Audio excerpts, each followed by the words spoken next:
예, 신구약 전체에 게시된 주 예수 그리스도에 관한 진리. 자, 오늘 솔로몬의 노래, 이제 우리의 마지막 시간입니다. 예. 자, 오늘은 이제 신랑이신 주님과 또 신부가 만나는 거에 대해서도 제가 이렇게 강의를 드렸고, 또 혼인식을 치르는 부분에 대한 예언도 지난 시간에 솔로몬의 노래에서 발견된다고 말씀드렸습니다. 자, 그러면 우리가 이제 세대적 진리를 배운 우리로서는 이제 어린 양의 혼인식 다음에 뭐가 있는지 여러분 다 아실 겁니다. 이제 하늘에서 그리스도의 심판석, 어린 양의 혼인식을 거치고 난 다음에는 이제 신랑이신 주님과 신부인 교회가 이제 지상으로 재림을 하게 되는 거죠. 예. 그러면 이제 재림했을 때 우리 주님은 이제 그 주님을 대적한 그 적그리스도의 그 군대들, 이방 민족들을 전쟁을 통해 섬멸하시려고 오시는 거기 때문에 군대 대장이시죠. 근데 그분이 혼자 오시는 게 아니라 막강한 군대를 이끌고 내려오신다. 그러면 그 신랑이신 주님과 함께 내려오는 군대가 누구냐라고 했을 때 우리가 흔히 이제 교회가 내려온다는 거 잘 알잖아요. 그런데 솔로몬의 노래에서는 한 가지 놀라운 진리를 여기서 계시합니다.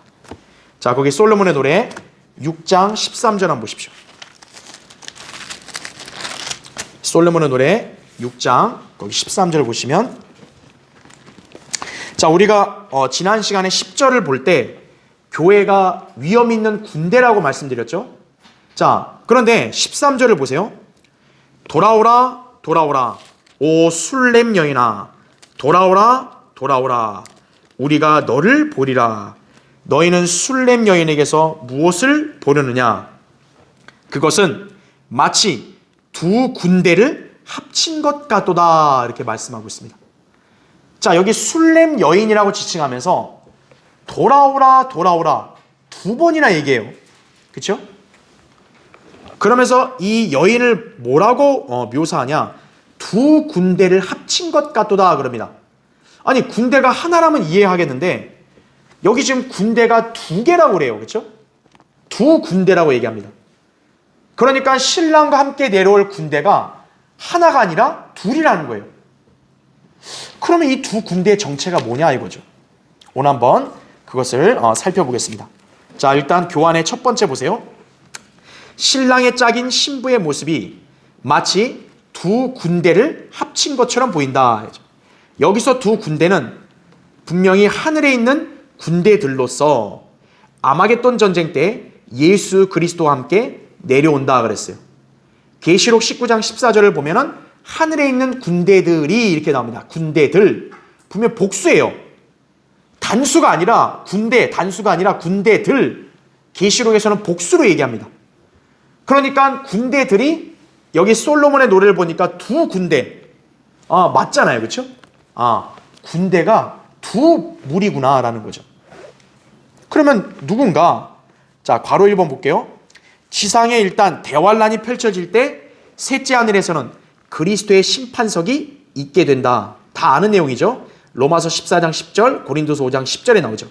그때 정결케 된 신부는 주님과 어린 양의 혼인식을 올린 후 신랑과 함께 천년의 신혼여행을 위해 지상에 내려올 것이다. 계시록 19장 7절부터 해서 이제 11절부터 16절까지 보면 어린 양의 혼인식을 치르고, 우리 보통 결혼식하고 나면 신혼여행 떠나잖아요.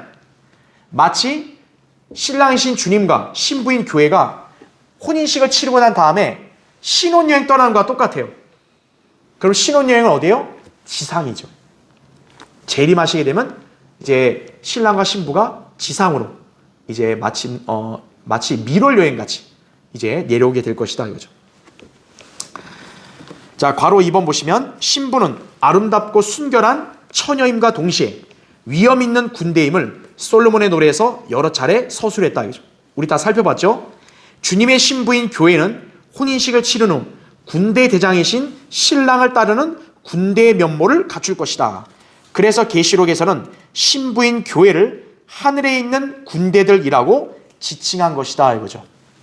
그래서 일단 우리가 알 수 있는 것은 신랑이신 주님이 군대 대장으로 선두로 내려오시면서 그 뒤에 따라오는 첫 번째 군대는 바로 누구라는 거예요? 우리 교회라는 거죠. 신부인 교회가 그 뒤를 따라온다라는 거죠. 예. 자, 그 개념을 일단 여러분 기억하시고 괄호 3번을 보세요. 예수 그리스도께서 재림하실 때, 자, 그분을 뒤따를, 자, 누가 있다고 말하냐면 천사들이 있다고 말합니다. 천사들. 그 바울이 이렇게 말했어요. 데살로니가후서 1장 거기 교환 7절에 나오죠. 주 예수께서 그의 능력의 천사들과 함께 하늘로부터 나타나실 때에, 이렇게 나옵니다. 지금 여기 보니까 예수님이 하늘에서부터 나타날 때 누가 함께 나타난대요? 능력의 천사들이란 말이 나옵니다. 천사들. 그럼 여기 천사들이 누구냐라는 거죠. 여기서 천사들은 결론적으로 그리스도인들을 가리키는 거예요. 왜 그러냐면 성경에서 하나님의 아들들을 천사들이라고 말합니다. 욥기 38장 7절에 보면 천사들을 하나님의 아들들이라 말하는데, 신약에서 하나님의 아들들이 바로 누굽니까? 우리 그리스도인들이죠. 구원받은 그리스도인들을 하나님의 아들들이라고 말합니다. 요한복음 1장 12절에 누구든지 그를 영접한 사람들에게는 하나님의 아들들이 되는 권세를 주셨다 그랬죠. 또 요한일서 3장 2절에도 사랑하는 자들아 이제는 우리가 하나님의 아들들이라 이렇게 말하고 있어요. 그러니까 구약에서 하나님의 아들들이 천사들이었다면 신약에서의 하나님의 아들들인 우리도 역시 뭐가 되는 거예요? 장차 천사들이 되는 거죠. 자, 주님은 우리를 뭐라고 부르셨냐면 하늘에 있는 천사들 이렇게 또 부르셨어요. 마태복음 22장에 그렇게 나옵니다. 그게 어떤 대목에서 나오냐면 물어봐요. 아니, 하늘에서 이제 모세 율법에는 이제 형이 죽으면 동생이 형수랑 결혼하라 그랬거든요. 그렇게 여러 명이 결혼하고 나서 다 죽었다 이거죠. 그러면 누구 남편이고 누구 아내냐 그렇게 물어봤는데 예수님 말씀했죠. 부활 때에는 장가도 시집도 가지 않는다 그랬습니다. 저 하늘에는 왜요? 천사들은 시집과 장가를 안 간다는 거죠. 바로 우리 그리스도인들은 모두가 어때요? 하나님의 아들들, 남자들로 다 변모되기 때문에 우리는 장가나 시집을 가지 않는다라는 거죠. 천사들이 바로 그렇다는 거죠. 하늘에 있는 천사들, 하늘에 있는 천사들이. 그러니까 우리가 아직 하늘로 가면 어때요? 다 우리는 천사들, 하나님의 아들들이 되기 때문에 우리는 시집 장가를 안 가는 거예요, 다시. 예. 자, 그래서 바울이 주님이 하늘로부터 천사들과 함께 오실 때라고 했을 때 그 천사들은 그리스도인들을 가리킨다. 이렇게 보시면 됩니다. 자, 괄호 4번. 따라서 주님께서 지상 재림하실 때 신랑이신 그분과 함께 내려올 신부는 천사들이고 하늘에 있는 군대들이다. 그죠? 그리스도인들은 그분과 함께 흰 말들을 타고 내려올 것이다 라고 했어요. 그래서 거기 계시록 19장 14절 제가 표시해놨죠. 또 하늘에 있는 군대들이 희고 정결한 세마포를 입고 흰 말들을 타고 그를 따르더라 이렇게 말씀을 하고 있습니다. 그러니까 계시록 19장에 보면 예수 그리스도가 흰 말을 타고 내려오시고 그분 뒤에 신부인 교회도 어때요? 흰 말들을 타고 같이 내려온다라는 거죠. 그게 첫 번째 부류의 군대예요. 왜냐하면 교회는 여러 개가 아니라 분명히 하나잖아요. 예수님과 혼인하는 신부도 역시 뭐예요? 한 명. 그리스도의 몸인 교회잖아요. 그러니까 우리도 역시 한 부류의 군대인 거죠. 예, 그렇게 보시면 됩니다. 자, 그러면 이번 두 번째 볼게요. 그런데 신랑과 함께 내려오는 무리가 두 군대임을 주목하라 그랬어요. 두 군대. 분명히 그리스도의 몸인 교회는 하나인데 우리 지난 시간에 배웠잖아요. 신랑의 사랑하는 이는 한 명이라 그랬잖아요.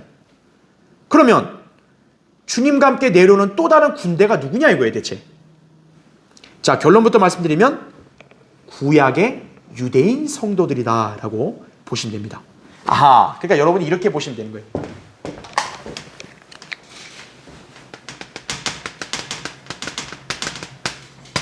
자, 예수 그리스도가 지상 재림을 하실 때, 자, 신랑이신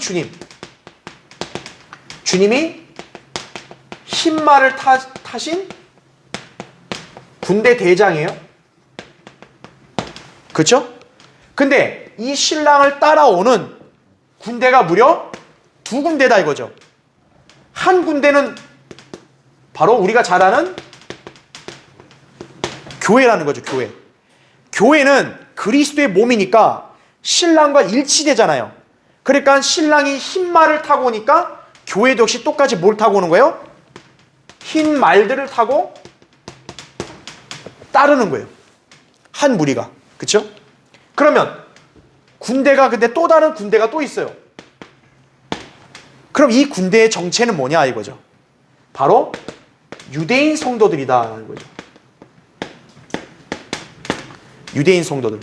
그러면 이 유대인 성도들은 그럼 똑같이 흰 말 타고 오냐?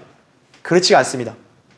이 유대인 성도들은 뭘 타고 오냐면 흰 나귀들을 타고 옵니다. 흰 나귀들. 자, 이제 그것을 우리가 이제 살펴볼 거예요. 자, 이제 다시 이제 교환을 보시면요. 괄호 1번 보십시오. 신부인 교회 외에 나머지 한 군대는 자, 어디에서 제시가 되냐? 재판관기 5장에서 제시됩니다. 자, 여러분 한번 찾아볼게요. 재판관기 거의 5장 한번 보세요.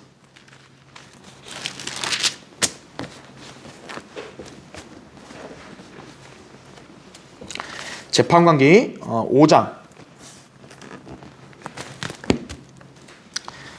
자, 제가 예전에 한번 재판관계 한번 강의했을 때 여기 5장은 지금 어떤 배경이냐면 드보라와 바락이 카나안의 군대장 시스라를 무찌른 전쟁에서 승리한 다음에 찬송을 한 건데 이게 단순한 그 당시의 역사적인 노래가 아니라 미래의 아마겟돈 전쟁을 예언한다고 제가 말씀드렸어요. 분명히. 그렇죠?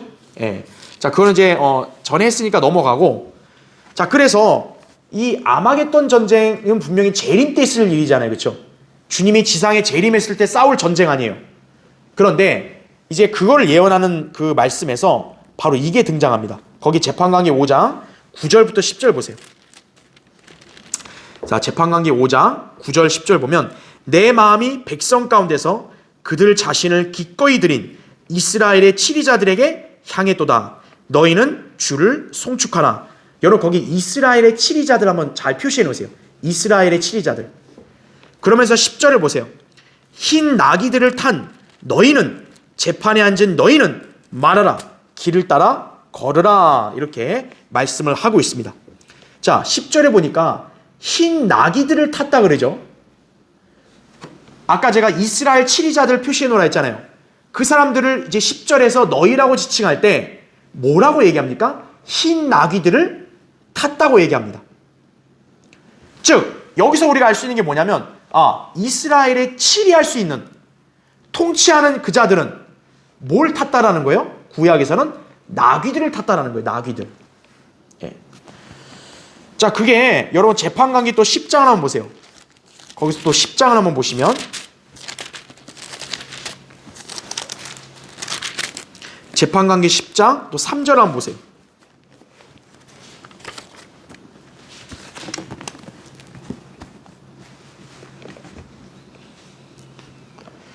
자, 재판관기 10장 3절을 보면 그의 뒤에 길러하신 야일이 일어나서 22년간 이스라엘을 재판하였더라. 자, 4절 보시면 그에게는 어린 나귀 30을 탄 30명의 아들이 있었으며 이들에게는 30성읍이 있었는데 그 성읍들은 길르앗 땅에 있으며 오늘까지 하봇 야일이라 불리더라. 이렇게 말합니다.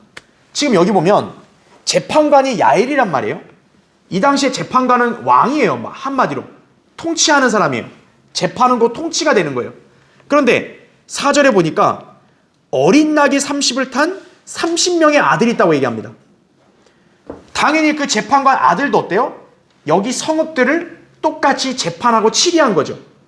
쉽게 말하면 이들도 통치자들이죠. 이 통치자들이 뭘 탔다 그래요? 나귀를 탔다고 말하면 나귀. 자, 그러니까 여러분이 이것을 알아야 되는 거죠. 구약 시대에는 바로 왕들이나 또는 통치하는 치리자들이 그 타는 게 뭐였어요? 바로 나귀들이었다는 거예요. 나귀들. 그래서 괄호 3번 보십시오. 이처럼 나귀는 구약 시대 치리자의 탈 것이었다라는 거죠. 오늘날 따지면 뭡니까? 리무진 같은 거예요. 리무진 같은 거. 그러니까 뭐 왕들이나 가지고 그 높은 사람들이 보통 이게 리무진 같은 거 타잖아요. 구약의 이런 높은 지위에 있는 통치자들은 나귀를 탔다라는 거죠. 그래서 그들의 위상을 나타낼 때 그들을 태운 것은 다름 아닌 나귀였다라는 거죠. 그래서 열왕기상 1장 33절에 보면 솔로몬을 이제 왕으로 등극할 때도 솔로몬에게 노새를 태웠다 그래요. 나귀를 탄 거죠. 따라서 재판관계 10장에서 어린 나귀들을 탄 자들은 재림 때 예수 그리스도와 함께 내려와서 치리할 바로 유대인 성도들을 예언적으로 가리킨다라고 보시면 돼요. 방금 우리가 읽었던 야엘의 아들들이 어린 나귀들 탔다 그랬잖아요. 그 장면이 마치 예언적으로 뭘 가리키냐면 예수님의 재림 때 바로 그분을 뒤따라 나귀를 타고 올 유대인 성도들, 그들을 가리킨다라고 여러분이 이해하시면 되는 거예요. 예. 그러니까 여러분 이제 개념이 있다 잡히시겠죠. 예수 그리스도 신랑이신 그분이 재림하실 때 한 부류의 군대는 그분과 같이 흰 말들을 탄 교회고, 또 한 부류는 아까 재판관계 5장에 봤던 대로 흰 나귀들을 타는 유대인 치리자들이구나, 유대인 성도들이구나 라고 여러분 이해하시면 되는 거예요. 그러니까 예수님의 지상재림 때는 두 부류의 군대가 등장하는 것이죠. 자, 그러면 괄호 4번 보면요, 그렇다면 구약의 유대인 성도들 언제 하늘에 계신 주님의 군대와 합류하게 되는 것인가 이거죠. 자, 우리 이거는 다 충분히 이해할 수 있겠죠? 교회는 대환란 전에 휴거가 됩니다. 그렇죠? 자, 그래서 여기 다시 한번 표시해드리면, 자, 신랑이신 주님을 신부, 교회가 언제 만나요? 휴거 때 만납니다. 환란 전 교회가 휴거가 되죠. 그래서 환란 전에 휴거가 되니까 신랑과 이미 만나서 결혼도 치르고 그리고 이제 같이 내려오는 거란 말이에요. 그렇죠? 그러면 여기 유대인 성도들은 언제 신랑과 합류할까요? 당연히 환란 지나고 끝에 휴거될 때 그러겠죠. 바로 이들은 환란 후 휴거, 환란 후 휴거 때 이제 이들은 여기에 합류하게 될 거다라는 거죠. 우리가 지난주에 배웠던 거 한번 생각해 보세요. 어린 양의 혼인식 할 때 신랑과 신부만 딸랑 있는 게 아니고 하객들이 있다 그랬잖아요. 하객들. 그때 하객들 중에서는 구약시대 성도들도 같이 있다 그랬잖아요. 그러니까 환란 후에 휴거가 되면 바로 이 유대인 성도들도 혼인잔치에 분명히 있을 거고, 그리고 이제 신랑신 주님이 내려오실 때 어떻게 된 거예요? 이 유대인 성도들도 같이 군대로서 합류해서 내려올 거라는 얘기죠. 그럼 이때 그들이 뭘 타는 거예요? 이들은 교회랑은 분리된 존재니까 이들은 말이 아니라 흰 나귀들을 타고 내려올 것이다 라는 거죠. 그래야 재판관계 5장에서 예언했던 거와 일치되는 거예요. 그래서 그렇게 보시면 되는 거죠. 그러니까 합류 시기가 다른 거죠. 교회는 환란 전에 휴거돼서, 유대인 성도들, 특히 우리가 잘 알다시피 구약 성도들은 이미 오래전에 죽었어요, 안 죽었어요? 죽었잖아요. 그 사람들이 부활해야 될 거 아니에요. 부활해서 휴거가 돼야겠죠. 환란 후 휴거 때 다 휴거될 거라는 거죠, 그들도. 그러니까 여기에는 제가 유대인 성도들이라 해서 이제 구약 시대를 말했지만 사실 환란 때 유대인 성도들도 어때요? 휴거가 되겠죠. 바로 그런 무리들을 총칭해서 흰 나귀를 탄 군대들로 내려올 수 있다. 이렇게 보시면 되겠습니다. 자, 밑에 괄호 5번 보세요. 자, 그러면 여러분들이 이제 이렇게 생각하시면 돼요. 흰 나귀를 탄 성도들은 교회와는 분리된 사람들이고, 재림 때 이방에게 복수한 뒤 천년왕국 때 아브라함에게 약속된 비옥한 초승달 지역에서 이스라엘 12지파를 통치하게 될 바로 유대인 성도들이다라는 것을 우리가 여기서 직감할 수 있겠죠. 한번 찾아볼까요? 시편 149편 한번 보세요.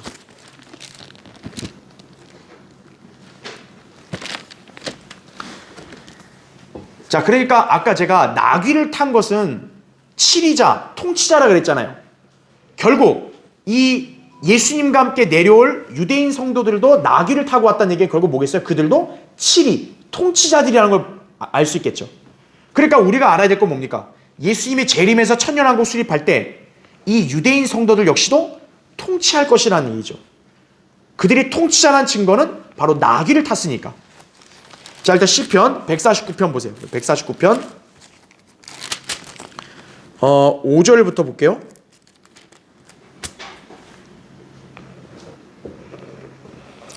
성도들은 영광 가운데 즐거워하고 그들의 침상들 위해서 큰 소리로 노래할지어다. 그들의 입에 하나님을 향한 높은 찬양들이 있게 하고 그들의 손에는 양날 있는 칼이 있어 이방에게 복수하며 그 백성을 처벌하고 그들의 왕들을 쇠사슬로 그들의 귀족들을 쇠족새로 묶어 기록된 판결을 그들에게 시행하게 할지니 이 영광이 그의 모든 성도들에게 있도다. 너희는 주를 찬양할지어다. 이렇게 말씀합니다. 즉 이방에게 복수하는 것은 주님이 누구를 위해서 복수하는 거예요? 유대인들을 위해서 복수하는 거예요.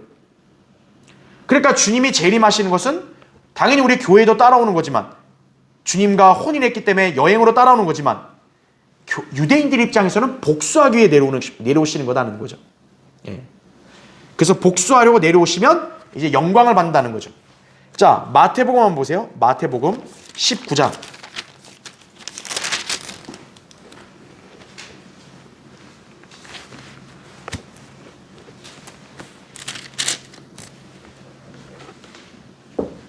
마태복음 19장.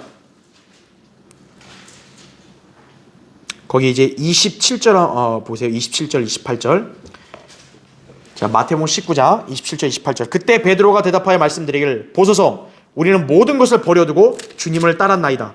그러므로 우리가 무엇을 갖게 되겠나이까? 라고 하니 예수께서 그들에게 말씀하시기를 진실로 내가 너희에게 말하노니 나를 따르는 너희들은 인자가 자기 영광의 보좌에 앉을 새 세대에 너희도 12보좌에 앉아 이스라엘 12지파를 심판하리라. 이렇게 말씀합니다.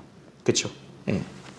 그러니까 이 유대인 사도들은 이스라엘 12지파 심판하여 또 통치할 수 있는 걸 받는 거죠. 그리고 그들뿐만 아니라 아까 제가 얘기한 대로 하나님께서 원래 아브라함에게 약속하신 땅은 지금 이스라엘보다 훨씬 더 넓죠. 창세기 15장에 보면 18절부터 21절 보면 저기 그 이집트 나일강부터 유프라테스 강까지, 그렇죠, 메소포타미아, 엄청나게 광활한 지역이에요. 이스라엘에게 그 땅을 주면 거기서 이제 이스라엘이 통치할 그런 통치자들이 있게 된다는 얘기죠. 일단 여기 나온 대로 그 12사도들도 있겠고 또 그들만이 아니라 대환란 때 신실한 유대인 종들도 통치하게 될 겁니다. 우리가 그걸 어디서 알 수 있냐면 마태복음 25장에 달란트 비유를 알 수 있어요. 달란트 비유. 거기 여러분 마태복음 25장 보세요. 마태복음 25장.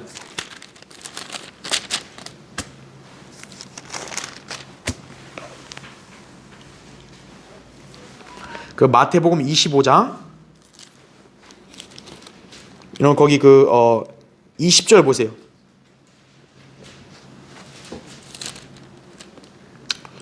자, 이게 달란트 비유가 나와요. 달란트 비유를 보면 20절에 5달란트 받은 사람은 5달란트를 더 가지고 나와 말하기를 주여 주께서 나에게 5달란트를 주셨나이다.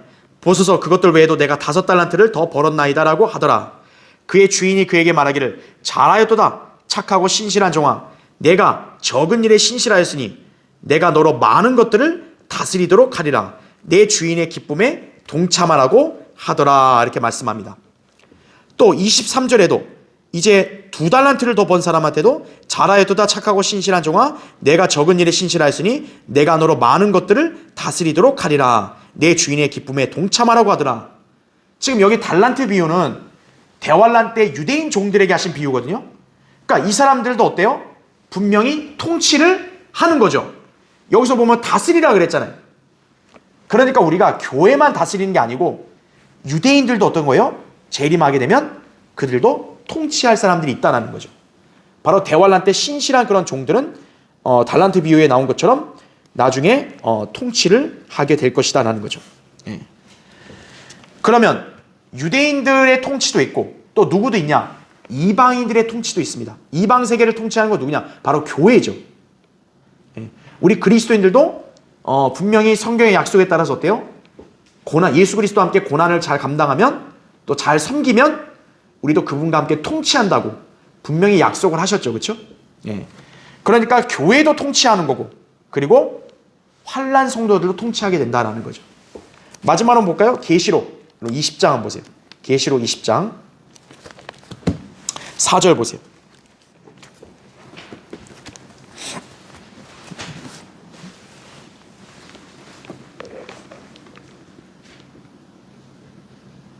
자, 계시록 20장 4절을 보면, 자, 이게 천년왕국 때에 해당되는 말씀이잖아요. 그 계시록 20장 4절 보면, 또 내가 보좌들을 보니 그들이 그 위에 앉았는데 심판이 그들에게 주어졌더라. 또 예수에 대한 증거와 하나님의 말씀으로 인하여 목배임을 당한 사람들의 혼들도 보았는데 그들은 그 짐승에게나 그 형상에게 경배하지 아니하였을 뿐만 아니라 그의 표를 그들의 이마 위에나 손에도 받지 아니하였더라. 그러므로 그들은 살아서 그리스도와 함께 천년을 통치하더라. 이렇게 말씀합니다. 지금 여기 보니까 여러분 보좌들이 나오잖아요. 보좌들. 그러니까 통치하는 보좌가 한 개만 있는 게 아니라 여러 개가 있는 거예요. 보좌들. 그 보좌들을 보니까 목배임 당한 사람들. 바로 대환란 때 누구예요? 환란 성도들이겠죠. 적그리스도의 표 안 받고 숫자 안 받고 믿음을 지키려고 순교당한 그 환란 성도들도 여기 나온 대로 통치하게 될 것이다 라는 거죠. 그러니까 우리가 천년왕국 때는 교회만 통치하는 게 아니라 환란 성도들 통치하고, 그렇죠? 그리고 여기 나온 대로 구약의 유대인 성도들도 통치할 성도들도 있다라는 거죠. 그래서 이 예수 그리스도와 함께 내려올 두 군대 중에 바로 또 한 군대는 유대인 성도들인데 그들은 통치자라는 증거로 나귀를 타는 거예요. 그래서 나귀를. 왜냐하면 구약에서는 나귀를 타는 게 왕이니까. 바로 이들도 통치할 사람들이다 보니까 그래서 흰 나귀들을 타고 내려오는 거다. 이렇게 보시면 돼요. 그래서 그 교환의 마지막 괄호 6번. 그러므로 예수 그리스도께서 재림하실 때 두 그룹의 군대가 있을 것이다. 먼저 예수 그리스도께서 흰 말을 타고 내려오시며 그분의 뒤를 따르는 신부인 교회도 흰 말들을 타고 그분을 따를 것이다. 그 다음 페이지 보세요. 유대인 성도들은 흰 나귀들을 타고 내려올 것이다. 이것이 바로 본문에서 신부에게 돌아오라 돌아오라고 두 번 말한 이유다 이거죠. 자, 아까 우리 처음으로 한번 돌아가 보세요. 솔로몬의 노래 6장 13절에 보면 신랑이 그 화자가 몇 번 말해요? 두 번 말해요. 돌아오라 돌아오라. 왜 똑같은 말을 두 번 할까요? 그 말을 듣는 부류가 두 부류이기 때문에 그런 거예요. 두 군대란 말을 왜 했겠어요? 바로 이 두 부류가 있으니까 돌아오라는 말도 똑같은 말을 두 번이나 한 거예요. 그래서 하나는 교회를 위한, 하나는 유대인 성도들을 위한 그런 부름이었다라는 것이죠. 그렇죠? 자, 그래서 세 번째 보면요. 우리 교회는 현재 통치하는 게 아니에요. 우리는 지금 예수 그리스도의 이름으로 박해와 고난을 견뎌야 할 때다는 거죠. 그때가 지나면 미래의 영광스러운 통치권으로 보상을 받게 될 것이다 라는 거죠. 여러분이 이 지상에서 믿음을 지키고 성경대로 주님을 믿고 섬기고 실행하면 여러분은 나중에 주님과 함께 통치하게 되는 것이에요. 그것을 여러분이 소망 가운데 기다려야 된다는 거죠. 그렇죠? 자, 그렇게 해서 우리가 신랑과 함께 오는 두 군대의 정체를 봤어요. 그렇죠? 자, 그럼 이제 마지막 우리 솔로몬의 노래 이제 8장을 보십시오. 솔로몬의 노래 8장.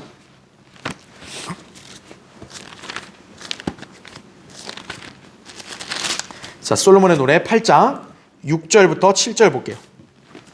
자, 이제 우리가 마지막으로 할 주제는 뭐냐?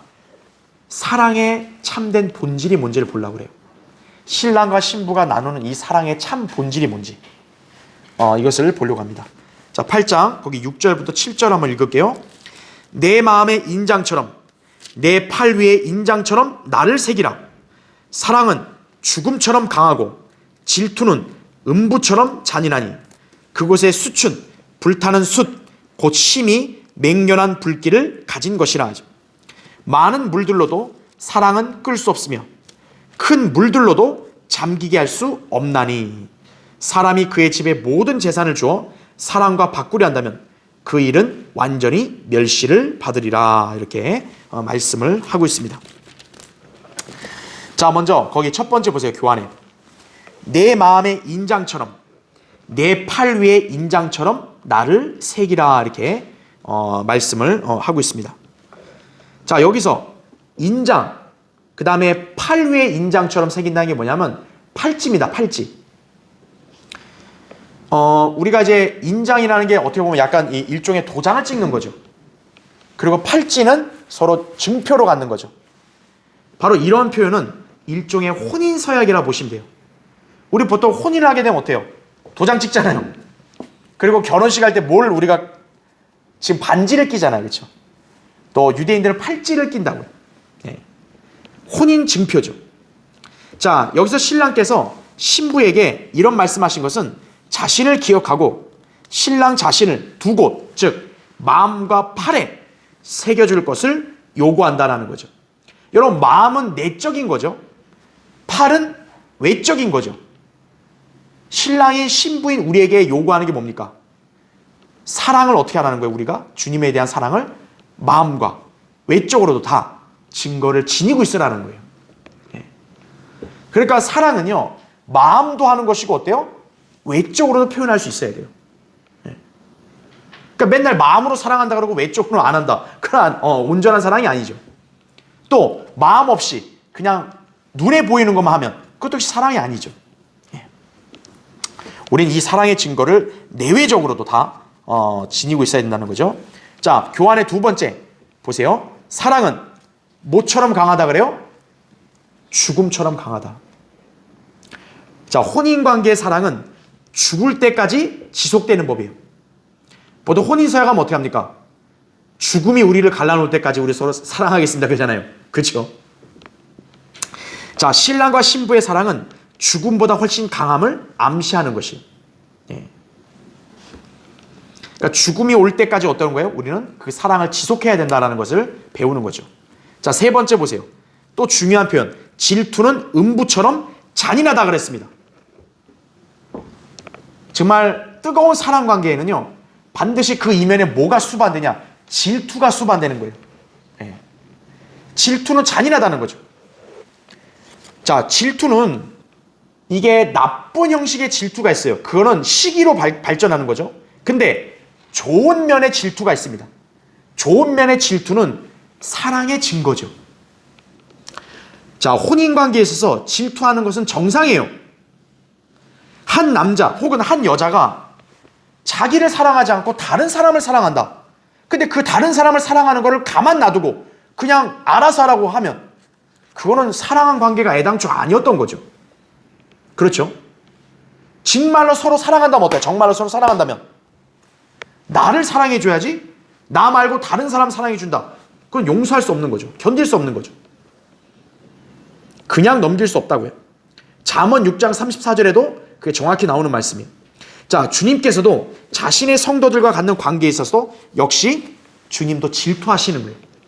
출애굽기 20장 4절 5절 34장 14절 보면 하나님은 질투한 하나님이시라 그랬어요. 그렇죠? 질투하신다. 따라서 결혼 생활에서 신실함을 기대하는 정상적인 경건한 질투는 당연히 존재하는 것이다 이거죠. 신랑이신 주님이 우리를 사랑하는데 여러분이 만약에 신랑보다 다른 존재를 더 사랑하게 되면 어떻게 돼요? 주님은 질투를 느끼시는 거예요. 그래서 여러분에게 때로는 징계도 주시는 거예요. 다시 나한테 와 이거죠. 너 왜 저런 걸 더 사랑해? 빨리 나를 더 사랑해. 바로 그게 사랑과 질투는 어떻게 보면 약간의 상관관계가 있는 거예요. 그래서 그 다음에 네 번째 보세요. 그곳의 숯은 불타는 숯, 심히 맹렬한 불길을 가진 것이라 그럽니다. 자, 사랑의 속성을 지금 성경에서 얘기하는데요. 어떻게 보면 이게 단순히 부드럽고 달콤한 게 아니라 굉장히 무서워요.